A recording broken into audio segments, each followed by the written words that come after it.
কোন ওয়াক্তে শুরু হবে ভোট কেন্দ্র দখল? ফজর না তাহাজ্জুদ? কি এক আজব ব্যাপার।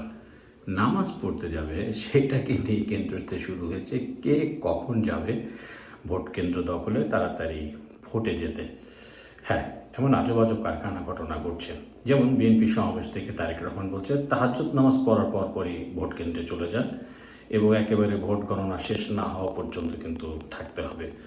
আর ওদিকে জামাত বলতেছে ফজরের নামাজের পরপর চলে যান এবং তারাও এক কথা বলছেন যে শেষ না হওয়া পর্যন্ত থাকেন। অর্থাৎ উভয়ের মধ্যে যে সন্দেহ, অর্থাৎ কে ভোট কেন্দ্র দখল করবে, কিভাবে ভোটের ফলাফল নিজেদের দিকে নিয়ে যাবে, এই নিয়ে শুরু হয়েছে এক প্রকার টানা হেঁচড়া। কি একটা অবাক কাণ্ড, তাই না? এবং উভয় কিন্তু বলছে একটি বিশেষ গোষ্ঠী নির্বাচন ভাঞ্চালের ষড়যন্ত্র করছে। বিএনপিও বলছে, জামাতও বলছে। তার মানে তারাই কিন্তু বলতেছে নির্বাচন বানচাল হবে, 12 ফেব্রুয়ারি নির্বাচনটা একটা প্রহসনের নির্বাচন হবে, সহিংসতার নির্বাচন হবে। তাদের বক্তব্য থেকে সহিংসতার বিষয়টি কিন্তু স্পষ্ট।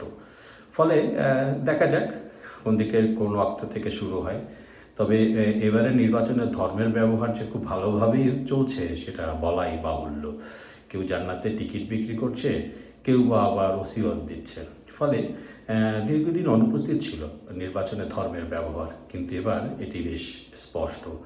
সে যাই হোক, এদিকে শেখ হাসিনার বক্তব্যকে কেন্দ্র করে আপনারা নিজেরাই জানেন যে পররাষ্ট্র মন্ত্রণালয় থেকে যে বিবৃতি এসেছে, ভোটের আগে পরে যাই ঘটুক না কেন সেটি কিন্তু দায়ভার আওয়ামী লীগের। অর্থাৎ তারা কিন্তু বুঝেই গেছে যে কি হতে যাচ্ছে, আওয়ামী লীগ করা লাগবে না। অর্থাৎ তাদের ভিতরে যে মেটিকুলাস ডিজাইন আছে যে তারা সংসদ ভোটটাকে করতে দেবে না, ফলে শেখ হাসিনার বক্তব্য একটু উপলক্ষ হিসেবে কাজ করবে তাদের কাছে। ঘটনা যাই হোক, এখন একটু অন্যরকমই মনে হচ্ছে। এর আগে শোনা যাচ্ছে যা একটি ভিডিও বার্তা দিয়ে আসছেন শেখ হাসিনা, ওদিকে ভারত একরকমের চিন্তাভাবনা করে রাখছে। ভারতের হর্ষবর্ধন সিংলা বলছেন যে জামাত একটি ব্যাপক সহিংসতার দিকে যাচ্ছে এবং সরকারের নির্দেশিত পথেই এই ভোটটি বানচাল হবে যখন জামাত তাদের ভোটে জয়লাভের সম্ভাবনা দেখবে না। ভারতের গোয়েন্দা সূত্র তেমন রিপোর্ট। আর এই ভোট কেন্দ্র দখল, ভোটের ফলাফল মেনে নেওয়া না নেওয়া, এসবকে কেন্দ্র করে একটি সহিংস ভোট দেখতে যাচ্ছে। ওই যে ডক্টর মোহাম্মদ ইউনূস বলেছিল এমন একটি ভোট দেখতে চান যা আগে কখনো দেখেননি। হ্যাঁ, সেটাই মনে হচ্ছে নমুনা শুরু হয়ে গেছে। আগে তো কখনো দেখা যায়নি তাহাজ্জুদের নামাজ পড়ে ভোট কেন্দ্রে যেতে। আগে তো দেখা যায়নি যে ফজরের নামাজের পরে ভোট কেন্দ্রে যাওয়ার আহ্বান করা হয়েছে। তো আবার এদিকে বলা হচ্ছে কিন্তু নির্বাচনের ফলাফল পেতে দেরি হবে, আমাদের মিস্টার শফিক বলেছেন।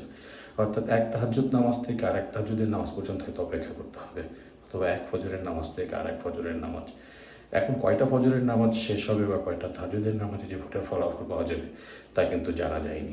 যাই হোক, আমরা একটি নির্বাচন দেখতে যাচ্ছি যে নির্বাচনে সাধারণের মধ্যে আগ্রহ নেই, বরঞ্চ প্রতি সময় এই সমস্ত বক্তব্য শুনে এক ধরনের সংখ্যার তৈরি হচ্ছে।